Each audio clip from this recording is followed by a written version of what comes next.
Monsieur le maire, mesdames, messieurs, bon, et mes chers amis, merci d'être venus pour la conférence de Pierre Torres. Bon, on n'est pas très nombreux aujourd'hui, c'est un peu dommage, parce qu'il s'agit de vignes et de vin, et on est à Bagnols. Enfin, bon, le beau temps est là aussi, alors, les gens sont sur la plage, c'est bon. Enfin, c'est pas grave. Il y a la qualité, n'est-ce pas, comme pour le grenache. Hein, il y a la catalanité du grenache, il y a la qualité du grenache. Bon, je crois il n'est pas nécessaire, je crois, de présenter Pierre Torres. Pour moi, c'est un ami de longue date. Hein, nous étions au lycée ensemble, de la 6e à la 1re. Tu étais parmi les meilleurs. Je n'ai pas dit le meilleur, puisque le meilleur, je sais qui c'était. Voilà. Mais ici, dans le milieu de la vigne et du vin, Pierre Torres, c'est le loup blanc. Hein, c'est la compétence. C'est l'homme. D'ailleurs, il va le montrer tout de suite. Voilà. Merci, Monsieur le Président. Vous m'entendez, hein? On va régler un certain nombre de choses. Je vais me mettre derrière, ça fait un peu loin. Je suis obligé d'être prêt. Je suis un manuel, j'ai oublié de le dire. J'ai tout le temps travaillé avec un ordinateur. Manuel, c'est quelqu'un qui appuie sur un ordinateur aujourd'hui. Voilà. C'est pas forcément quelqu'un qui taille la ligne. Rien, c'est qui peut tailler la ligne. Donc merci Monsieur le Président, je salue Monsieur le maire d'être là également, le président du CRU, et voilà, et puis chers amis. Alors, parler du grenache, on a pu où pour parler du grenache? On a pu là, voilà, ça marche. Parler du grenache à des gens de Bagnols, c'est toujours un petit peu délicat, parce qu'ils le connaissent pratiquement mieux que moi, parce qu'ils sont nés dans le grenache, voilà, et ils continuent, quand on regarde la nature, à voir ce grenache, qu'ils le cultivent. Donc j'ai un petit peu de pudeur de parler de grenache devant des Bagnolais, mais tout le monde n'est pas vigneron non plus dans la salle, je crois, et donc il y a des non-vignerons, voilà. Et donc on va essayer de faire quelques généralités. Voilà. Si j'ai pris ce sujet, la catalanité du grenache, c'était un jour par presque provocation. On le verra un petit peu dans l'exposé que je me propose de faire. C'est qu'on se propose des fois de se dire mais qu'est-ce que c'est que la catalanité des vins? Parce qu'on revendique d'être catalan. On parle de la gastronomie catalane souvent, en disant il y a la même chose de part et d'autre des Alberts. Et on revendique peu une catalanité des vins, pour différentes raisons, je vous expliquerai pourquoi. Et donc j'avais un peu abandonné ce sujet de catalanité, lorsque un jour, je pensais fort au grenache, et je me suis dit, s'il y a quelque chose qui peut représenter une catalanité, c'est bien ce cépage de grenache. Alors le grenache, c'est un cépage qui est, je dirais, méditerranéen. On verra après comment on se sort un petit peu de cette Méditerranée. Et on l'appelle en catalan, puisque donc on va prendre le mot catalan, garnacha. Hein, garnache en catalan, et je crois garnache en castillan. Voilà. Et c'est un cépage qui est tout à fait remarquable parce que c'est un des cépages qui résiste le plus à la sécheresse. Par les temps qui courent d'ailleurs, ça risque d'être intéressant. C'est pas ultra résistant, mais c'est pour moi un des cépages. Il suffit de regarder le vert de la feuille, souvent, même quand il fait sec, alors qu'il y a beaucoup d'autres cépages qui ont la feuille qui déjà devient un petit peu jaune, quoi, voilà. Hein. C'est un cépage donc qui va bien dans des terrains très très secs. Un ancien collègue à moi, Marcelin, que certains ont connu, me disait si un jour je devais faire une culture de vigne fourragère, et mettre des vaches pour qu'elles mangent les rameaux, ce qui est un peu idiot, mais il mettrait le grenache. Et il n'avait pas tort, ça m'est toujours resté à l'esprit. C'est un cépage extraordinaire. C'est un cépage qui en même temps fait des raisins très concentrés en sucre. Donc ça lui va bien parce qu'il se retrouve dans des terrains très très secs, des terrains difficiles, et il se retrouve en même temps à faire des raisins très concentrés, d'où la possibilité de faire des vins naturellement doux. Et par voie de conséquence, à travers les siècles, ça a fait des vins d'eau naturels. Voilà. C'est un cépage qui a cette possibilité. L'autre qualité de ce cépage, il n'exprime sa qualité que quand il a des petits rendements. Voilà, c'est pas un cépage qu'on va retrouver en Australie à 200 hecto-hectares pour faire des bons vins, c'est pas possible. Alors, il est spécial quand même ce Grenache, hein. Voilà. Et on le redécouvre aujourd'hui. Aujourd'hui, on redécouvre un peu cette affaire de Grenache, on dit c'est un cépage de qualité. Mais on a peut-être la mémoire courte, parce que quand il y a eu les premières appellations en Méditerranée, en 1936, les appellations d'origine contrôlée, voilà. C'était la première fois qu'on mettait un cycle de qualité sur des vins. Ben, il y avait évidemment Bordeaux, il y avait la Champagne et la Bourgogne, puis on se méfiait du Midi parce qu'il y avait un Midi rouge, il y avait un Midi de gros volume, etc. Il y a eu deux appellations qui ont eu quand même, malgré cela, une appellation en 1936, c'est Châteauneuf-du-Pape pour les vins secs, et Banyuls et d'autres vins non naturels pour les vins doux. Donc vous voyez quand même que dès 1936, on avait consacré un petit peu ce Grenache comme un cépage de qualité. Et puis, après on l'a un petit peu oublié, mais on ne va pas faire de la recherche scientifique un petit peu, mais vous savez qu'on a créé des nouveaux cépages qu'on appelle des métis. Mais l'Alicante Boucher, vous en avez parlé à l'époque, vous savez, ce qui servait à ces grappes qu'on écrase, ces cépages teinturiers, on les écrase et le jus sort coloré. C'est l'Alicante, il y a eu beaucoup d'Alicante. C'était fait avec du Grenache. C'était un croisement de Grenache et de notre Alicante. Le Caladoc, qui est un cépage métis également, c'est fait avec du Grenache. Le Marcellan, il commence à s'implanter pas mal et c'est un cépage intéressant. Donc vous voyez, même les gens de la recherche, qu'est-ce qu'ils ont croisé? Le Marcellan, c'est un croisement de Grenache et de Cabernet Sauvignon. Donc vous voyez, le Grenache, c'est ça. On l'a peut-être un petit peu oublié, maintenant il va redevenir à la mode, même plus qu'à la mode, on va en parler. Mais c'est un cépage qui, dès le départ, a été choisi, et montré à la fois son potentiel de qualité, et montré ses exigences en disant ne me plante pas dans des terrains fertiles, parce que je ne donnerai rien d'intéressant, mais en revanche, si tu as le courage d'aller sur les coteaux à Bagnon, à Maury ou ailleurs, eh j'arriverai un petit peu à te satisfaire. Voilà, si je devais donner le descriptif, on n'est pas là pour faire de la pélographie, un descriptif résumé. Mais je dirais que ce n'est pas que ça. C'est pas que ça. Parce que aujourd'hui, ce qui fait la qualité d'une viticulture, ce sont les paysages. On a de plus en plus, si vous voulez, envie d'associer, quand on boit un vin, et même quand on mange un produit de terroir, à visualiser un terroir. Et les terroirs les plus extraordinaires que je connaisse sont des terroirs qui sont peuplés de Grenache. Et je me dis, s'il n'y avait pas eu le Grenache, est-ce qu'on aurait eu ce paysage, par exemple, qui est ici à Banyuls, avec ces fèches là, et ces perles de Galles, etc.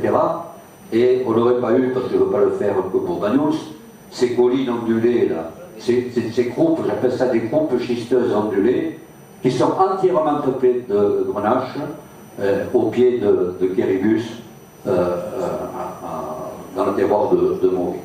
Donc voilà, on lui doit aussi nos plus beaux paysages viticoles. Il fait partie de ceux qui ont réussi à s'implanter et à créer ces beaux paysages viticoles. Alors, une question, on dit quelle est l'origine du Grenache. L'origine du Grenache, quand on lit la littérature, on dit que c'est un cépage espagnol et souvent on dit que c'est un cépage aragonais. Et effectivement, quand on va en Aragon, il y a une appellation qui s'appelle Campo de Borges, donc vous avez une bouteille ici de Grenache, et il y a marqué quand vous rentrez devant l'appellation Imperio de la Garnache.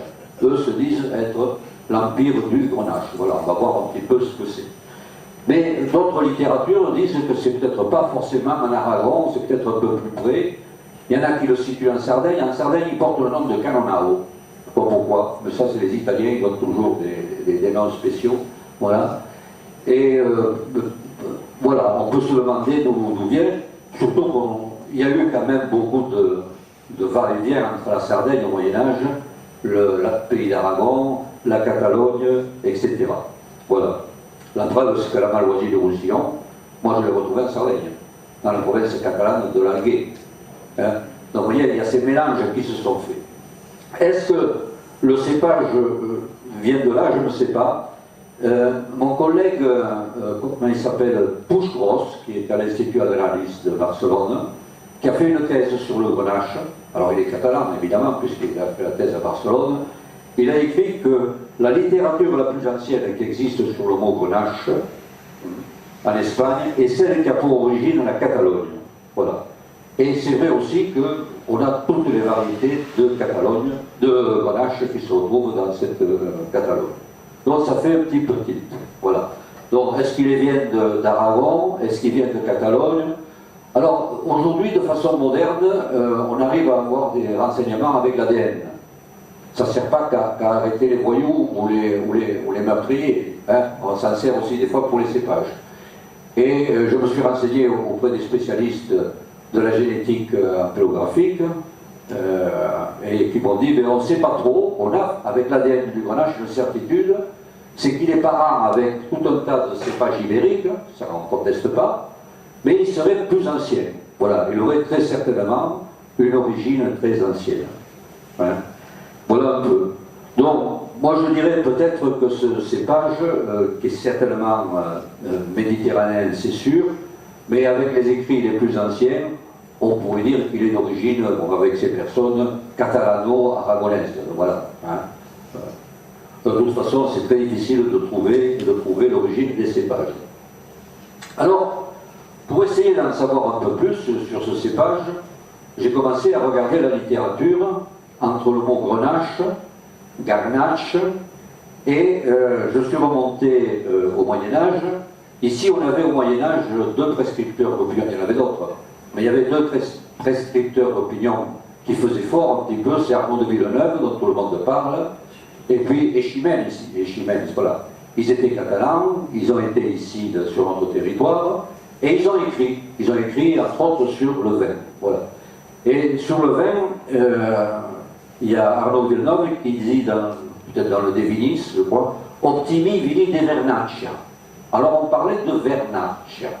Et effectivement, Échimène aussi dit que quand on boit en pays catalan, on boit soit du moscatel, de la malvaisia et du vernaccia. Pendant très longtemps, j'ai commis l'erreur, mais je ne suis pas le seul, qu'ont commise des techniciens qui sont un petit peu comme ça, en disant, après tout, si on buvait de la malvoisie, c'est qu'il y avait un cépage de malvoisie, si on buvait du moscatel, c'est qu'il y avait un cépage muscat, et si on boit du vernache, il y avait un cépage de vernache. Et je pense que c'est totalement faux, parce qu'il ne disait pas que c'était un cépage, il disait que c'était un vin. Et effectivement, le vernache, c'est un vin qui était importé d'Italie, de la région de Cinquetel, une région qui a la même topographie que Bagnos, à peu près, avec des terrasses, etc. Et au passage, je ne sais pas pourquoi, il y avait déjà un snobisme catalan au Moyen-Âge de faire chicos en buvant des vins qui venaient un petit peu d'ailleurs. Voilà. Et puis après, moi je pense qu'on a essayé de copier ces types de vins. Quand on regarde les dictionnaires, le dictionnaire d'ampélonymie catalane de Xavier Fava Iagut dit le vernache, c'est une sorte de vin doux, mais c'est aussi un cépage, et puis on l'appelle des fois vernache ou garnache. Et j'en viens un petit peu à ce sujet. Je me suis demandé quelle était l'étymologie du mot grenache. Bon, des fois, on a des étymologies qui sont évidentes sur un certain nombre de cépages. Mais sur grenache, et on a un certain nombre de personnes à penser, dont je fais partie, et de l'autre côté en Ibérie, pareil, qu'il y a eu une déformation où on est passé de vernache à garnache. Sur d'autres dictionnaires, comme le dictionnaire catalan Valencia Balear, on dit le vernache, c'est bien un vin doux d'Italie, mais aussi un nom de cépage. Donc à un certain moment, on a baptisé une vigne ou un cépage qui servait à faire des types de vin vernache, c'est-à-dire un type de vin doux, on les appelait vernache ou garnache.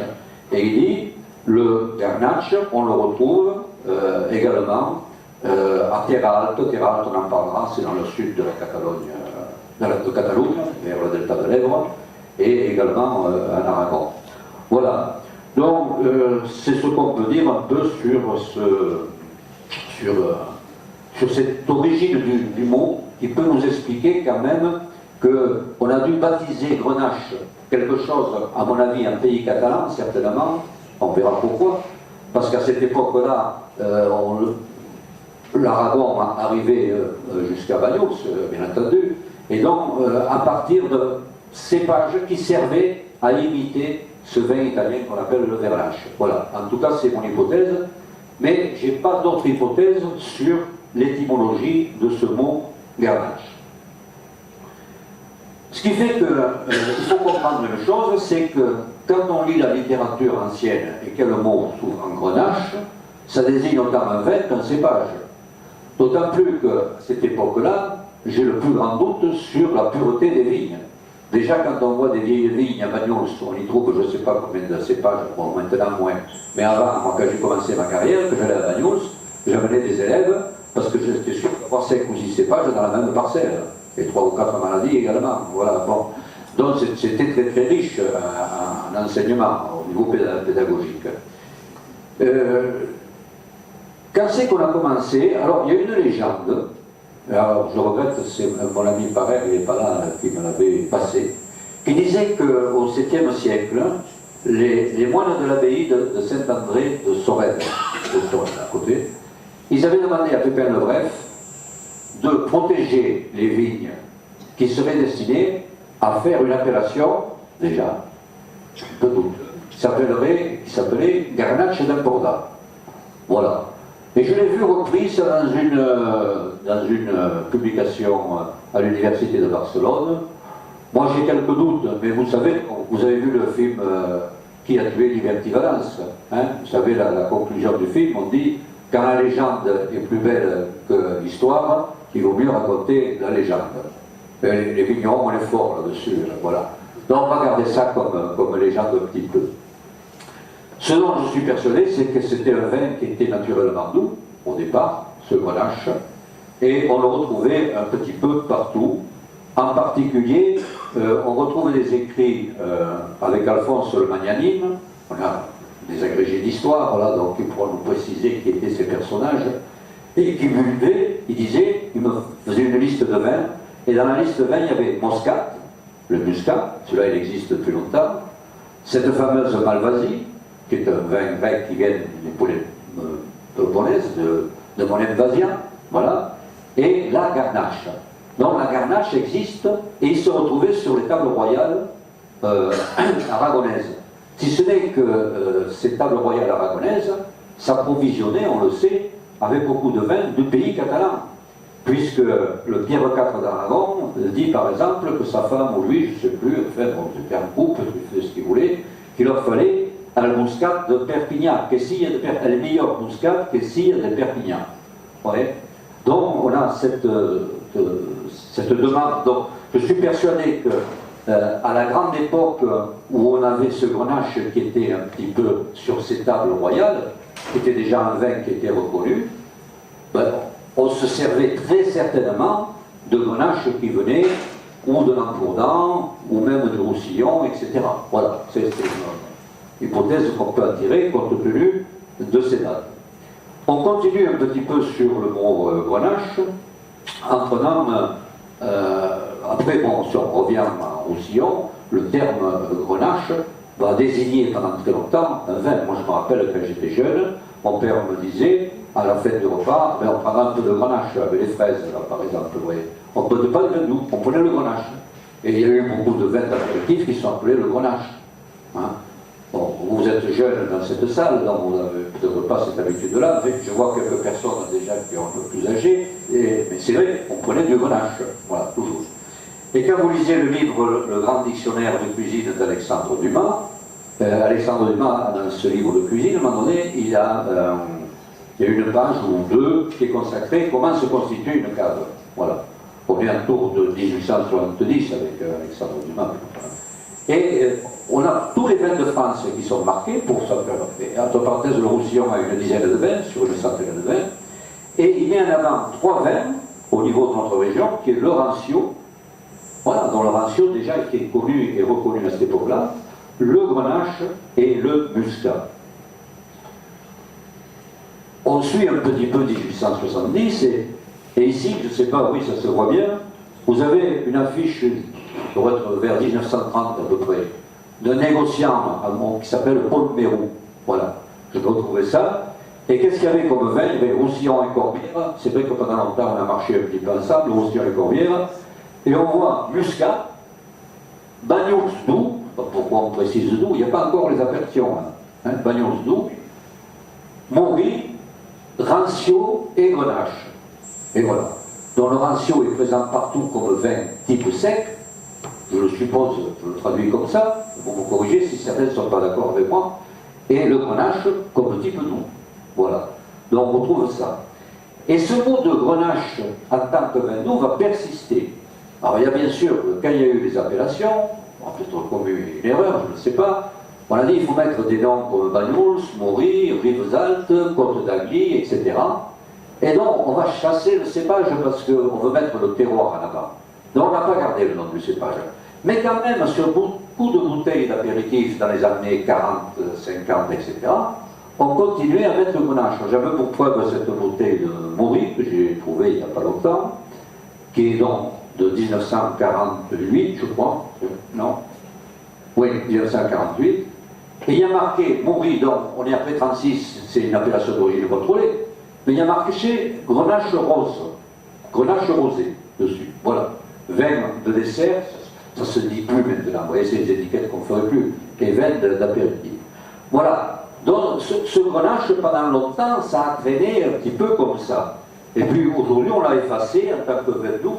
Et quand on voit des bouteilles de Grenache, je prends un Bagnols ici, bon, un Bagnols de l'Étoile et un Maury de la coopérative, c'est 100% Grenache, il n'y a pas le mot Grenache dessus. Il n'y a pas le mot Grenache dessus, mais il y en a qui font de la résistance. Voilà. Et vous savez, c'est à la mode aujourd'hui la résistance. Alors je vais vous montrer un petit peu de résistance. Notre ami Escudier, qui veut mettre le Grenache, donc ne peut pas faire des vins non naturels, et il fait un vin de liqueur, parce qu'il veut mettre le mot Grenache.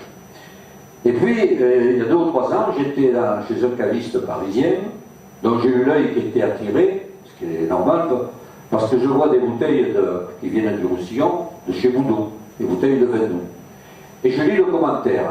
Il y avait une bouteille de muscat, il ne disait pas c'est du muscat de Rivesaltes. Donc ce type, il parle comme au Moyen-Âge. Mais finalement, la conscience professionnelle, peut-être, elle est là, un peu comme au Moyen-Âge.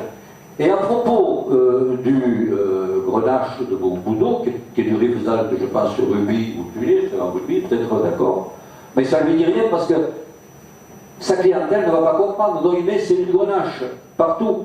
Il met, et là, muscat et Grenache du domaine Boudot, légèrement démodé, merci pour le démodé, mais si séduisant à l'apéritif. Voilà. Et puis derrière, il remet un Grenache de l'Ardèche. Vous voyez que cette conscience du Grenache, ils s'en foutent. C'est les cavistes parisiens, ils se disent j'ai envie de communiquer avec le même esprit que j'ai avec ma clientèle.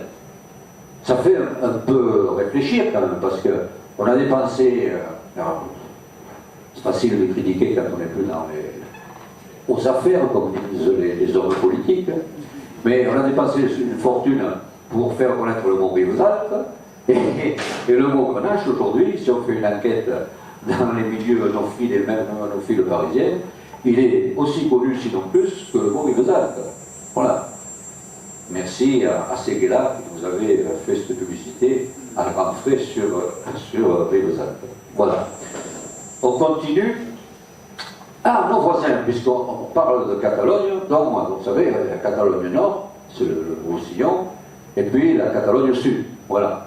Et nos voisins, eux, ils ont gardé le mot Grenache. Et ce qui fait que quand ils sont passés à l'appellation, ils ont mis Garnache d'Emporda. Quand vous avez une bouteille comme ça, où il y a marqué Garnache d'Emporda, c'est un vin doux. Voilà. Et il y en a à la tireuse aussi. Il ne faut pas regarder les prix parce que ça donne mal à la tête quand on voit les prix particulièrement bas qu'on trouve dans certains cas de l'autre côté. Bon. C'est pour vous dire qu'à la tireuse, il y a marqué Garnache. Sur la bouteille, Garnache d'Emporda. Donc le Grenache a été pendant très longtemps, dans les 2 Catalognes, c'était à la fois un cépage, mais surtout un vin et un vin de type doux. Alors, les vins doux ayant un petit peu baissé, mais est-ce qu'il y avait des vins secs de Grenache et est-ce qu'ils étaient connus? Alors, je ne sais pas si on le voit, oui. Vous lisez à peu près, oui. Ouais. C'est assez beau quand même, voilà. De toute façon, je vais le commenter, celui-là. Là, je suis tombé sur un menu qui est intéressant, un menu de 1909, qui avait été donné à l'occasion de l'inauguration du train jaune, la ligne de Villefranche jusqu'à Montlouis. Voilà. Donc je passe les détails sur le menu, mais il y avait le ministre, en fait c'est un truc hyper officiel. Hein, et on regarde les vins. Alors les vins, il y avait un Côte Saint-Antoine, j'ai su après ce que c'était, vous allez voir qu'il y a des gens qui sont malins. Il y avait le Château Yquem, le plus grand des vins liquoreux, hein, le plus cher. Le Château Margaux, un des meilleurs vins rouges qui existent, quand même, c'est pas n'importe quoi. Et il y a à côté un rancio de Bagnols, donc je veux dire, qui était à mon avis un vin sec, et en dessous le Théophile Redrer, c'est du champagne, ça, hein, Redrer. Voilà. Et donc vous avez l'exemple même de la fierté d'avoir mis un vin de Grenache, il est forcément de Grenache, ce rancio de Bagnols. Un vin de Grenache qui se trouve sur la table entre Yquem et Margaux. Quand même, merci du peu. Hein. On n'a pas toujours des voisins aussi prestigieux quand on met le vin sur la table. Voilà. Et donc, c'était cette fierté dont je voulais vous parler. Pour la petite histoire, le Côte Saint-Antoine, je vous explique d'où ça vient. C'est le restaurateur qui avait l'auberge, je crois, d'Olette. Et il ne s'est pas dégonflé. Il avait une vigne de Carignan, là, qui est à côté avant d'arriver à Olette, quand vous y arrivez, vous avez une chapelle sur la droite. C'est la chapelle Saint-Antoine. Le vrai Saint-Antoine, hein. Pas celui des Italiens, on a compris quand on a perdu les clés, non. Celui qui garde le cochon, qui fait la charcuterie. Enfin, moi je préfère, si vous voulez, le Saint-Antoine avec le cochon que celui avec les clés. Et vous avez ce Saint-Antoine avec le cochon là. Et comme il avait une vigne à côté, il n'y avait pas les nao, tout chaud à l'époque, tout un tas de complications, il a mis ce vin en bouteille et il l'a appelé Côte Saint-Antoine. Et il ne s'est pas dégonflé, il allait le foutre du côté avec sur la table, avec le Margaux et le Yquem. Et le grand vin de Bagnols, ce qui était. Voilà. Alors, par la suite, est-ce qu'on a des vins secs de Grenache? Puisqu'on a vu quand même sur plusieurs siècles qu'on a fait honneur au Grenache, mais finalement, ce qu'on consomme le plus, ce sont des vins secs. Et donc, on peut se demander pourquoi on n'a pas eu ce prolongement tout d'un coup qu'on avait avec le Grenache, on n'a pas eu avec le vin sec qui aurait été anobli en tant que vin sec de Grenache. Voilà. Et il se trouve que l'INAO, les appellations d'origine, je ne veux pas rentrer dans le détail, n'étaient pas tellement pour mettre des noms de cépages sur des vins méridionaux. Donc on était un petit peu bloqué de ce côté-là. Et j'en veux pour preuve aujourd'hui encore, alors qu'on a des vins de Grenache qui sont magnifiques, on ne peut pas mettre Grenache sur une bouteille de président, c'est ça? Oui, non, mais je parle de l'officiel. Hein. Commençons par l'officiel, après on parlera voilà. Mais vous ne pouvez pas. Parce que, voilà, et c'est un truc que j'ai jamais compris, que vous ayez accepté cette loi de l'INAO, et ses règlements et ses textes, en vous interdisant de mettre le mot Grenache, sauf de le déclasser en IGP. Bon, pour ceux qui connaissent le vin, il n'y a pas de problème, mais ceux qui ne s'y connaissent pas, si vous voulez, il y a deux catégories de vins. Vous avez les appellations, c'est ceux qui voyagent en première classe, hein, c'est le top 14 si vous voulez, et ensuite vous avez le club de deuxième division, là c'est l'IGP. Je le fais simple, je m'excuse auprès des millions, c'est pour essayer d'expliquer un petit peu à ceux qui ne seraient pas là-dedans. Et je vois pas pourquoi quand c'est des vins qui sont parmi les meilleurs vins du monde et les meilleurs vins que l'on produit ici, on met ça nous en IGP. Et là vous avez cet exemple que j'ai pris à la cave de Maury. Je prends des exemples de Maury pour pas qu'on m'accuse d'être totalement. Je suis bagnophile, hein, mais bon, je ne veux pas non plus que. Vous savez, avec les temps qui courent, vous vous trouvez avec une commission d'enquête dans la partie adverse. Donc vous avez ici deux bouteilles de Grenache, l'une Grenache gris et l'autre de Grenache noir, à la cave de Maury, et ils sont obligés de les mettre à l'IGP. IGP, donc ça porte le nom de Côte catalane. En revanche, de l'autre côté, en 86, où il exprime toute sa variété. Déjà, au niveau de la couleur, vous avez la famille des grenaches, on a le grenache noir, on a le grenache gris ou rose. Alors je sais bien que les gens de Bagnols disent des fois qu'il y a le grenache rouge, etc. On abordera ça, si vous voulez, en fin de séance. Il y a du grenache blanc, et puis il y a le Yédonnerbe, le grenache velu, vous savez, le Yédonnerbe velu. Bon, pour ceux qui ne sont pas vignerons, c'est un grenache, mais il a des poils sur la feuille, alors que le grenache n'a pas de poils sur la feuille. Alors, ça on appelle le pelot, Yédonnerbe pelot. Bon, mais vous avez toutes ces familles. C'est rare de trouver toutes ces familles de façon importante dans notre région viticole du monde. On va trouver quelques endroits où il y a du grenache noir, un petit peu du grenache blanc, mais on ne trouve pas ça. Sur un petit territoire, on a un petit territoire quand même. Vous vous rendez compte? Alors, je vais vous expliquer pourquoi on trouve tout ça. C'est parce que toute notre histoire viticole, quand on réfléchit, elle tourne autour du grenache. Est-ce que le grenache, en tant que cépage, était là au Moyen-Âge? Eh bien, moi je suis bien embêté parce qu'on a un livre de Michel Agusti de 1717, qui est vraiment le traité qui est le plus épais parlant de la vigne chez nous, et il n'y a pas de mot grenache. Il y a le muscat qui vient de la vigne muscat, mais il y a le vin castillan qui vient de raisin castillan. Et je pense qu'il a mis là-dedans le grenache et le carignan. C'était un malin, Michel Agusti. C'était le prieur à Saint-Jean, à Saint-Jean. Il était quand même un petit peu spécial, Michel Agusti. Je me méfie un peu. Le vin de Malvoisie, ça vient de la ville de Malvoisie. Et puis, un petit truc, mais uniquement pour ceux qui sont un peu apélographiques, qui s'y connaissent, quand on voit le vin blanc de Monastrell, mais le Monastrell, c'est le Mourvèdre en Espagne, il n'a jamais été blanc. Et c'est là où on se rend compte qu'il y a eu des erreurs sur des noms de cépages. C'est qu'on appelait, je reviens à ma théorie, une vigne en fonction de sa destination. Monastrell, ça veut dire le monastère. Donc c'était des vignes qui servaient pour faire le vin du monastère. Mais celui qui servait pour faire au monastère de Rhodes n'est pas le même que celui qui servait au monastère à Alicante ou ailleurs. Et un jour après, les ampélographes se sont mis à mettre un nom pour dire ben, on va mettre un cépage. Je ne sais pas si je me fais bien comprendre, si je suis clair ou pas trop clair, mais c'est important parce que ça permet d'expliquer qu'il ne faut pas être affirmatif quand on lit des textes anciens sur ce que les gens écrivaient. Il a fallu attendre longtemps pour avoir des précisions. Voilà. Donc, il y avait certainement déjà dans ces cépages castillans le carignan et le grenache. Ensuite, on passe à... Quand les scientifiques ont commencé à parler des cépages chez nous, dont je ne vais pas vous les décrire, l'abbé Marcé chez nous, déjà il dit, quand on regarde le vignoble de Roussillon, il y a des grenaches, et il y a des grenaches de plusieurs couleurs. Ça signifie que le grenache avait fait des mutations déjà et que ces mutations avaient été cultivées. On est en 1785 avec l'abbé Marcé.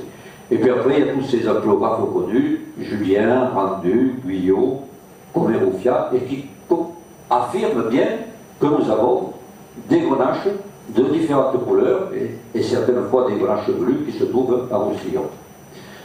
Alors, quand je vous dis que cette évolution du grenache sur plusieurs couleurs, elle a fait toute la viticulture de Roussillon, c'est peut-être justement parce qu'on a su jouer sur les couleurs.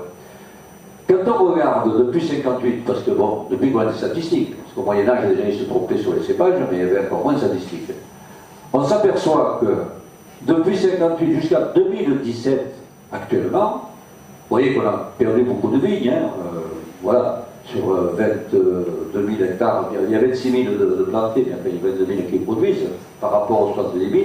Mais quand on regarde l'ensemble des grenaches, ça a toujours fait 30%.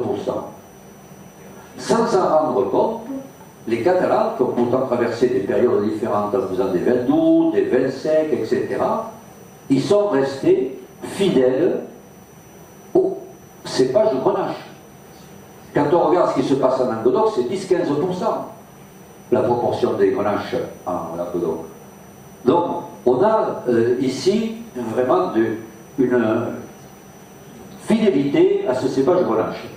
Si ce n'est qu'on a changé complètement, et on est certainement le vignoble qui a changé le plus de couleurs. Je ne parle pas de couleurs politiques, je parle de couleurs de grenache. Quand il y a eu la sortie de guerre bon, les vins naturels ont commencé à se développer, on est passé de 150 000 à pratiquement 700 000 hectares dans les années 70. Le cépage d'origine du grenache, c'est le grenache noir.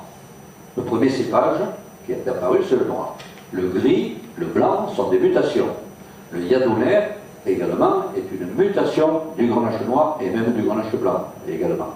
Vous voyez, ce sont des mutations qui sont venues après, des mutations naturelles. Voilà, c'est un cépage qui mute facilement. Et au départ, il y avait du grenache noir, mais le grenache noir, il avait ce défaut, il était sensible à la coulure. La coulure, c'est quand la fleur avorte. Ça signifie pour le vigneron qu'il ne récolte pas grand-chose, puisque si la fleur a avorté, il n'y a pas de raisin.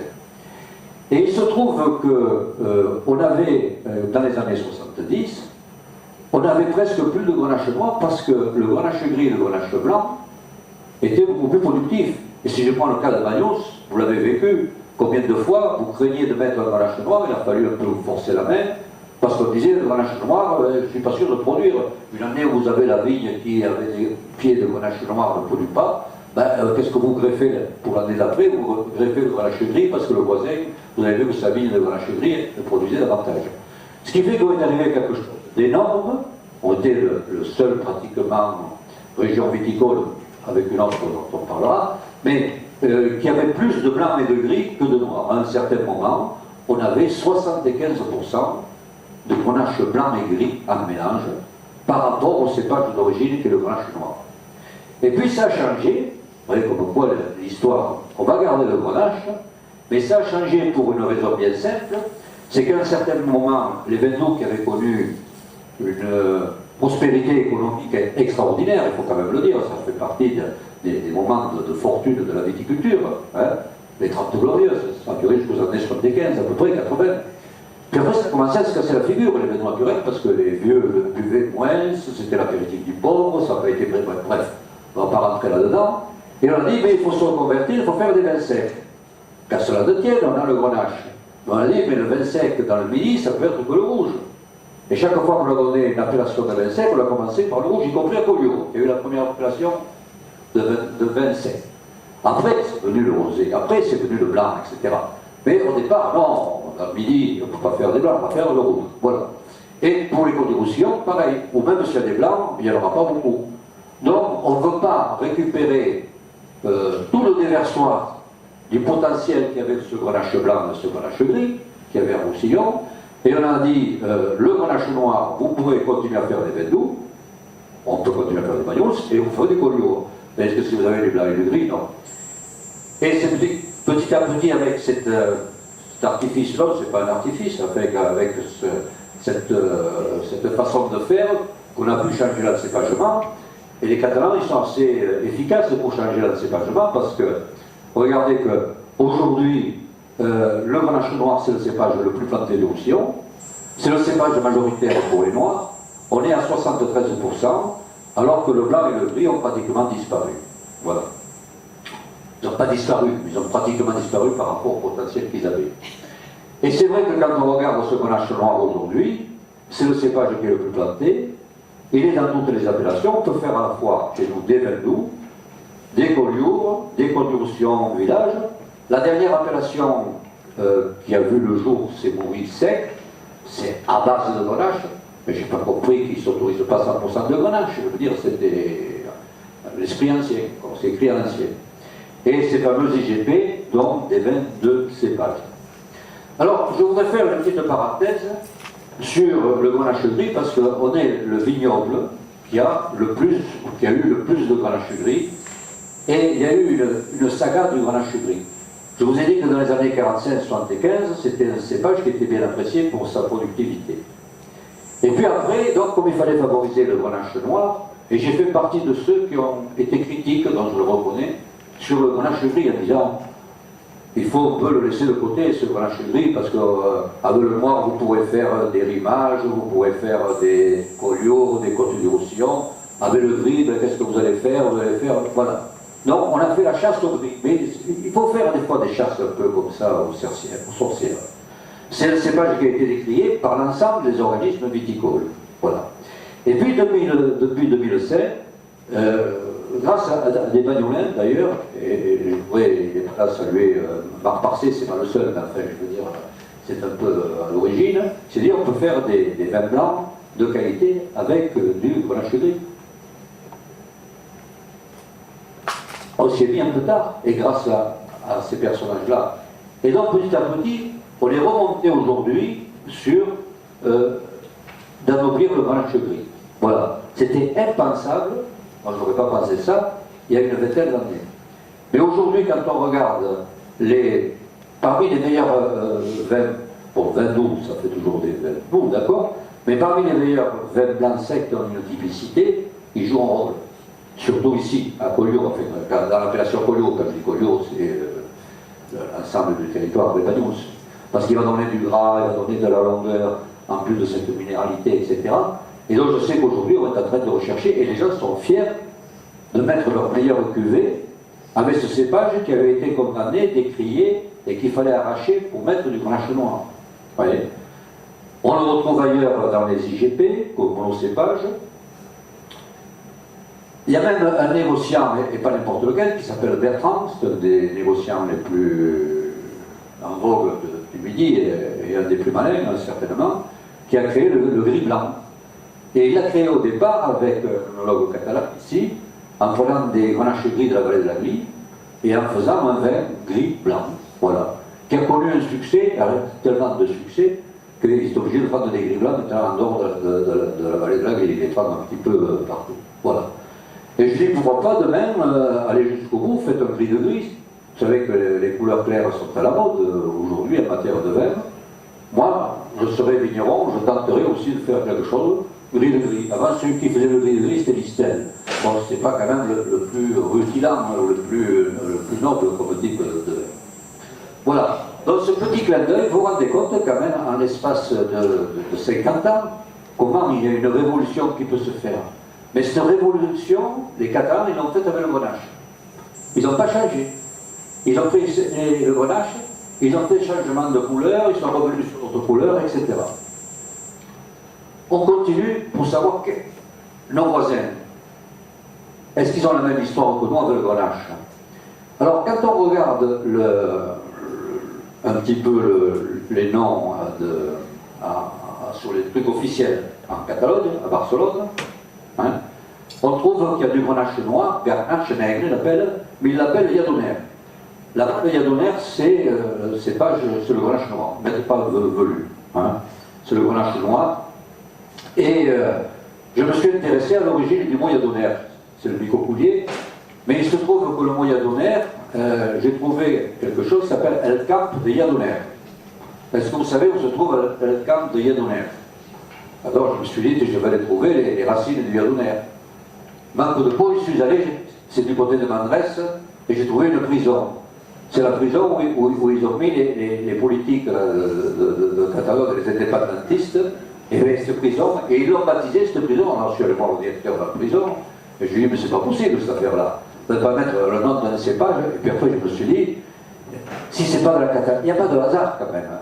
Qu'on ait un prisonnier, ce type, qui mette la catalité en avant, hein, dans une prison qui s'appelle le centre pénitentiaire des Yadoners, des Grenaches, je veux dire, voilà, s'il y avait ça, on ne peut pas dire que le Grenache est catalan, vous le prenez comme vous le voulez, hein, je vous le livre comme ça, voilà. Et sinon, ils ont des Grenaches blancs, mais ils n'en ont pas autant que nous, là, 4000, 2000 hectares, et le Grenache gris, là-bas, ils l'appellent le Grenache rouge. Hein? Voilà. Pourquoi c'est rouge là-bas et rose chez nous, je ne sais pas. Il y a le Grenache pelu, et vous voyez que les Grenaches ne sont pas majoritaires. Quand on regarde la Catalogne, et la Catalogne c'est grand, hein? Là vous avez la Catalogne et les vignobles de Catalogne. Il y a 56 000 hectares. Donc ça commence près de l'autre côté du col de Bagnols, là, à l'Emporda, et ça finit jusqu'au delta de l'Èbre, vers Terra Alta. Ouais. Et en fait, c'est un vignoble qui ne ressemble pas tellement. Et pourtant, il faut se trouver une catalanité. Mais c'est un vignoble qui est plus grand que nous, il fait 56 000 hectares, il est plus étendu. Et puis c'est un vignoble essentiellement de blanc, puisque les 2/3 de la production se trouvent dans la région du Penedès. Penedès, juste au sud de Barcelone, vous voyez, voilà. Penedès, Tarragone. Et là, c'est essentiellement des blancs, et avec beaucoup de macabeux, pour faire une spécialité qui s'appelle le cava. C'est le monsieur de là-bas. L'appeler champagne catalane. Ils n'ont pas eu le droit après de continuer à appeler champagne, mais c'est que la fierté, c'est de faire ce cava. Et on ne retrouve pas beaucoup de grenache. Mais alors, on retrouve le grenache dans les endroits où il y a le même territoire, ou le même terroir à peu près que chez nous.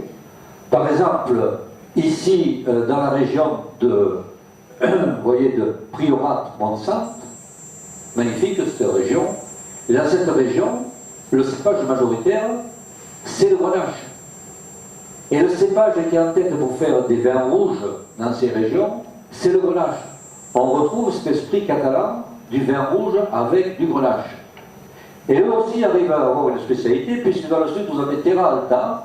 Et à Terra Alta, c'est la plus grande concentration de grenache blanc. Ils sont réputés pour leur vin blanc. Et ils ont créé une appellation, eux, ils vont plus loin que nous. Ils se mettent le mot grenache sur l'appellation, mais ils mettent sur l'étiquette 100% grenache blanc. Hein? On verra des étiquettes comme ça. Voilà un petit peu cette figure. Donc, le grenache, quand il s'exprime en Catalogne, il s'exprime sur des terroirs un peu comme chez nous en Roussillon, il n'est pas majoritaire, mais sur ces terroirs-là, il devient majoritaire et il laisse la production de cava dans les plaines qui se trouvent du côté du Penedès. Voilà. Voilà, le grenache dans cette région-là, et je me suis aperçu que, bon, j'y vais régulièrement assez souvent, et que les vins des caves, les vins qui étaient les plus valorisés, de moins ceux qui sont le plus chers, il y a un parallèle dans la valorisation et le prix que l'on met, c'était aujourd'hui des vins de grenache. Là vous avez dans le Priorat, la Scaladei, hein, c'est la chartreuse qui se trouve là-bas, qui est très ancienne. Parmi les vins les meilleurs, Garnache, Sol, d'Argilo, Calcaire, qui se trouve ici. Voilà. Et en fait, ils ont retrouvé des écrits, et en particulier mettant en évidence que le grenache était déjà présent dans cette région en tant que cépage, puisque les moines de Scaladei, ils écrivent en 1729 de la verre nègre, c'est pour faire de la vendange rouge, noire. Seul, il convient de planter Garnachi Matalo. Le grenache, forcément noir, puisqu'on parle de vendange noire, et le Mataro, qui est le mauvais catalan. Voilà. Et déjà à cette époque, on est en train de remettre à l'honneur ce que des moines en 1629 avaient écrit dans leur cahier pour dire voilà ce qu'il faut faire pour garder de bons vins. Après, on a chassé un peu ces grenaches pour mettre autre chose, mais voilà ce que c'est la vérité. Voilà le vignoble de Montsant, vous voyez, ça ressemble un peu bon, à ce vignoble presque de Bagnols ou de Priorat. C'est joli, hein. Quand je vous dis que c'est les grenaches qui font les beaux paysages également.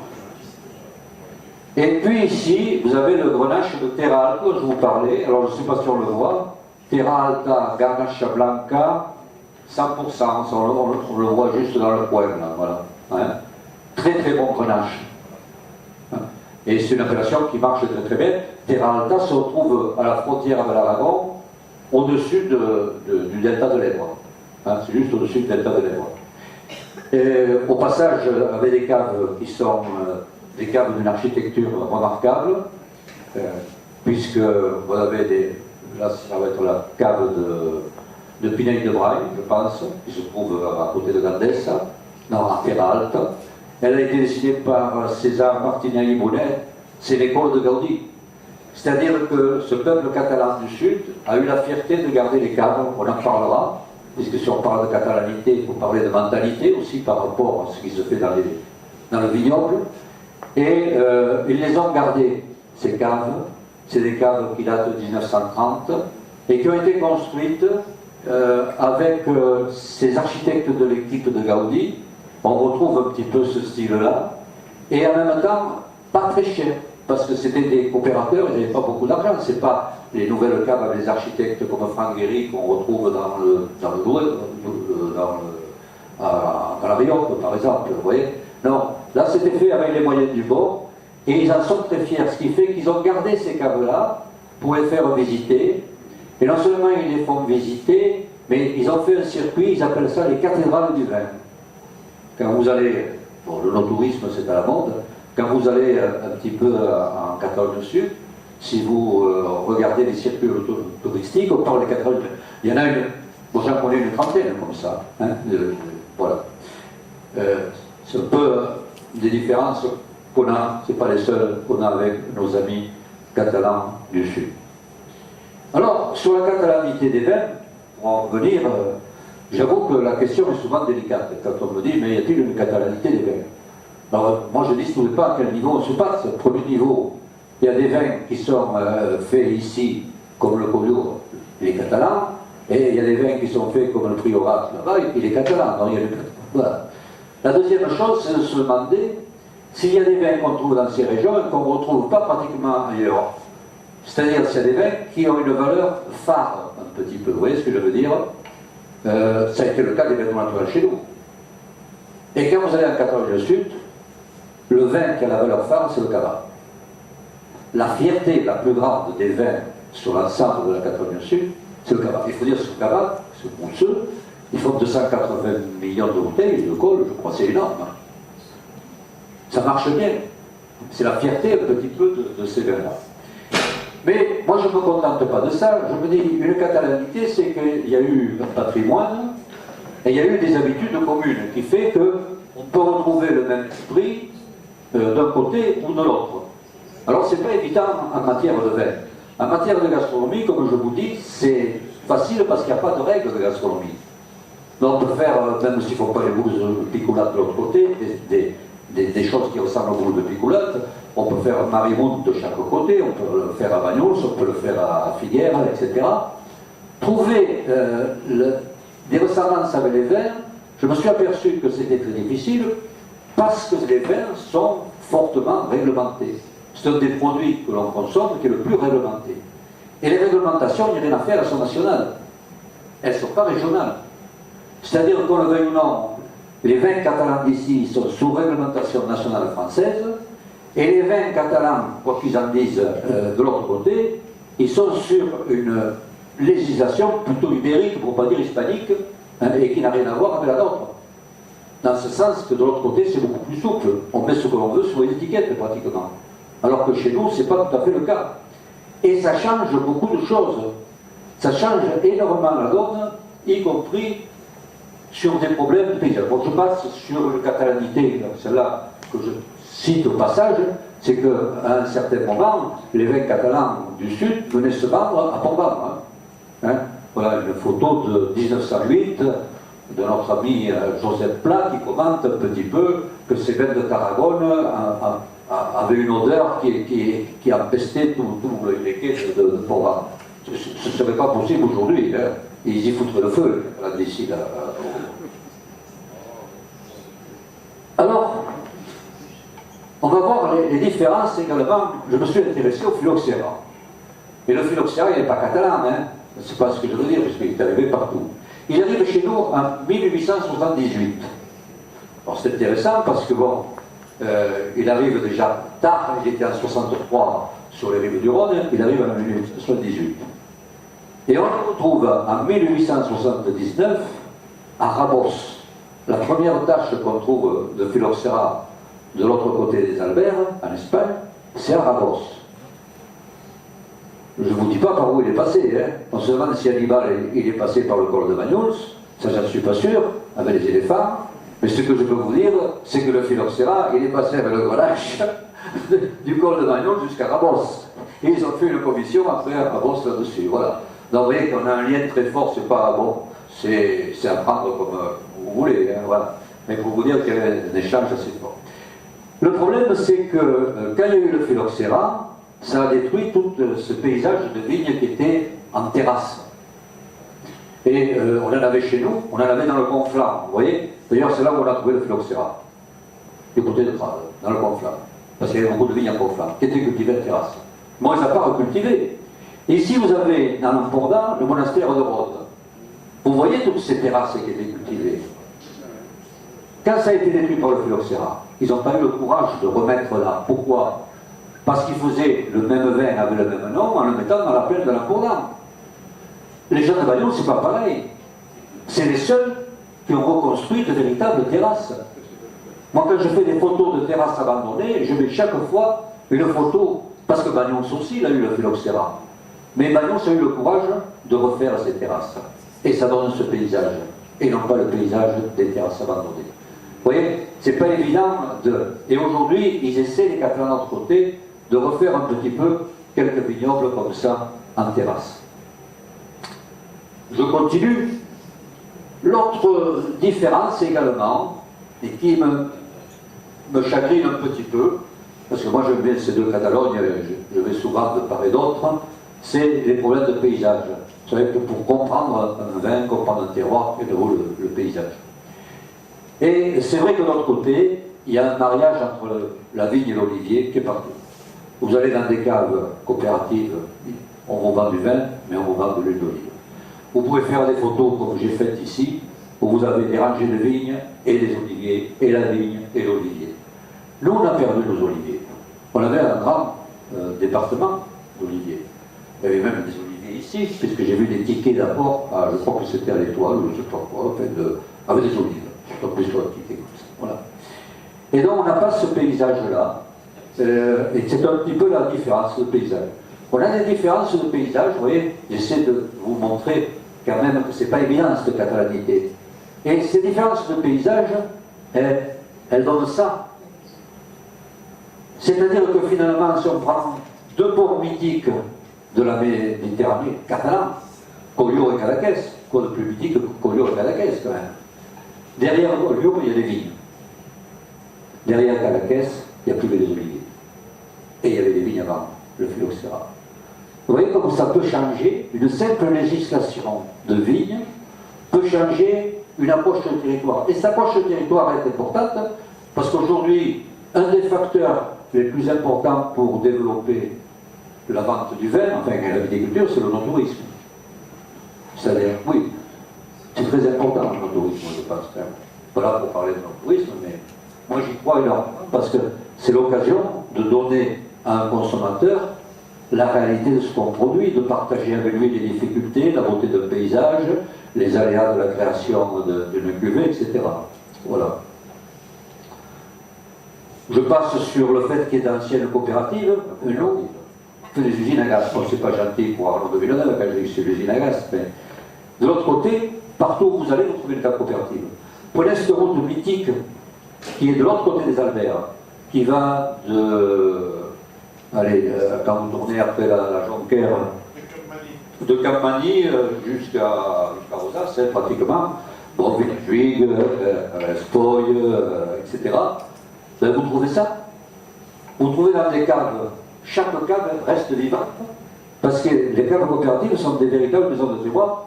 On vend de l'huile, à Village-Huyghe, on vend de l'eau même, de l'eau de Village-Huyghe, vous voyez, il faut le faire. Hein. On vend des charcuteries, on vend des produits de terroir. Vous pouvez vous arrêter également. Donc il y a une vie de terroir là-bas qui, due à ces coopératives, qui pour des raisons de structure, peut-être juridiques et compagnie, sont tout à fait différentes. Voilà. Alors il y a quand même des vins qui sont rigoureusement les mêmes et qui ont existé depuis longtemps, et j'en reviens donc au rancio. Voilà. Quand vous avez ici le rancio, ce vin, vous savez, le rancio sec, c'est un vin oxydé, mais qui a eu une grande oxydation. Il prend un goût de noix, il a un goût vraiment très typé. Ça rappelle le Rérès ou le vin jaune du Jura. Moi j'adore ça, et puis j'ai été élevé au rancio. Moi je veux dire, mes parents ils prenaient un coup de rancio le dimanche. Voilà, c'est comme ça. Vous avez biranci pour moi, rancio. Voilà. C'est un vin extraordinaire, c'est pour moi le seul vin qui est vrai vin de nature, parce que c'est la nature qui le fait. Comme si on a du 15 degrés là, ou des choses comme ça s'oxyde, mais ça ne se pique pas. Alors que le vin, quand il s'oxyde, si c'est de petits degrés, on a vite fait faire du vinaigre des fois. Voilà. Et dans ce vin, qui a fait la fierté des Catalans, je vous l'ai montré quand on était jusqu'au XXe siècle pratiquement, il a complètement disparu à cause des gens du marketing qui nous ont expliqué un jour qu'un vin blanc, c'est pas du tout quelque chose qui est jaune et oxydé et qui sent la noix. Le vin blanc qui était à la mode, moi quand je suis rentré, il fallait faire des vins blancs, soit un peu de Bourgogne, soit le côté nerveux de l'Atlantique, si tu arrives à faire du muscadet, toi, espèce d'imbécile, tu n'as pas d'acidité, tu n'as rien, qu'est-ce que tu vas avec ton oxydation? Et donc ils ont eu le complexe, les Catalans, ils l'ont foutu de côté. Heureusement, les femmes, qui sont en général plus malignes que les hommes, les ont gardées pour faire les sauces, et les meilleures sauces se font avec Grand Sauce Sec. Et puis il y a eu une poignée, on ne va pas faire l'histoire Grand Sauce Sec, de gens qui ont dit, mais pourquoi pas, quand on a fait déguster à certains prescripteurs opinions, ils nous ont dit, mais ces vins sont extraordinaires, qu'est-ce que vous ne mettez pas ça en bouteille? Donc il y a eu une poignée de gens qui se sont réveillés à restaurant Sauce Sec. Mais sur un Sauce Sec, on retrouve le même de l'autre côté. Vous voyez, ici, cave de la Porda, Bilanci, entre parenthèses, meilleur marché que chez nous, c'est une autre. J'ai failli enlever 65 pour pas avoir de problème, vous voyez. Mais en même temps, pour faire peu de publicité. Et puis une cave de chez nous, donc c'est toujours dans des vieux tonneaux, vous voyez, c'est ces mêmes caves. Et c'est le même type de vin, voilà. Et moi je pense que ce rancio sec, Bilanci, c'est vraiment le vin qu'on a depuis longtemps en commun, même s'il ne représente pas beaucoup de volume aujourd'hui, hein, j'en ai conscience. Mais il représente pour moi ce qu'il y a de plus noble. Et quand on réfléchit, quel est l'ADN du rancio? Avec quoi sont faits les rancios des deux côtés? Eh bien, en grande partie avec du grenache. Il y en a quelques-uns qui sont faits avec du macabeu, du côté des stagelles. Mais sinon, en grande partie, c'est fait avec du grenache. Et là se trouve une vraie catalanité parce qu'on retrouve l'origine de nos vins avec ce grenache. Et aujourd'hui, il y a cette fierté de remettre ce goût de rancio, voilà, avec, à mon avis, un regret, c'est que les Catalans d'ici, ils ont une fois de plus joué petit bras. Moi, je l'aurais mis en appellation d'origine, pas un IGP. Mais là, on l'a mis en deuxième catégorie, on l'a mis en Pro D2, là, de suite, voilà, bon, ça c'est... Mais j'irai plus loin. Si vous me dites, mais s'il doit y avoir une catalanité des vins jusqu'au bout, pourquoi pas ne pas faire une appellation transfrontalière? C'est ça, c'est une catalanité. C'est-à-dire, je vais vous donner un vin qui aura la même caractéristique de part et d'autre de la frontière des Alberts, parce qu'il est catalan et une appellation catalane. Alors moi je pousse les gens d'ici, chaque fois qu'on me regarde, je sais, de drôle de façon, mais moi je n'ai rien à perdre, hein, à mon âge, point.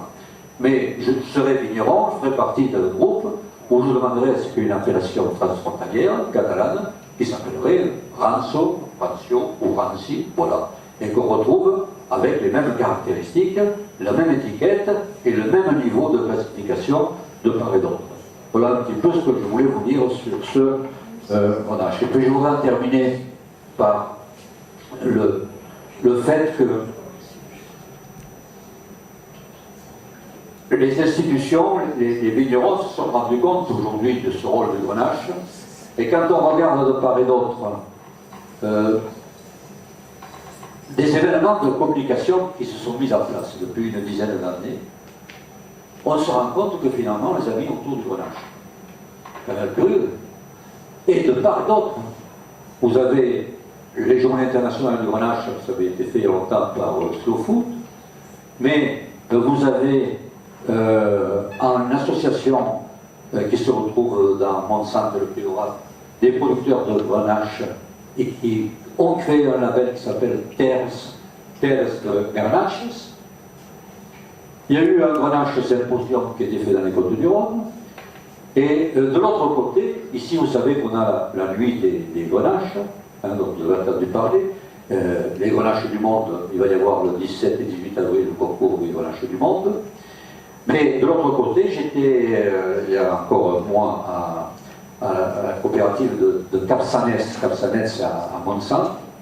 Et ils font depuis longtemps, on dit mais nous aussi, on fait une nuit des grenaches, la nuit de la grenache chaque année au mois de mai. Et on fait la chose suivante, il m'a dit mais tu viens, on m'a fait déguster 4 grenaches différents, qui sont le grenache calcaire, le passe de schiste, granit, compagnie, voilà, ils vous les font déguster, c'est les grenaches les plus chers et les plus valorisés, et ils font ensuite une mise en valeur de ces grenaches au cours d'une nuit avec les grands chefs. Alors, nous aussi on va faire la nuit des grenaches, le 18 avril. Vous voyez que la nuit des grenaches, elle se décline en français, la nuit des grenaches, et nit de la grenache en catalan. Donc je crois que C'est pas pour rien qu'on a mis cet axe Grenache comme fierté numéro 1.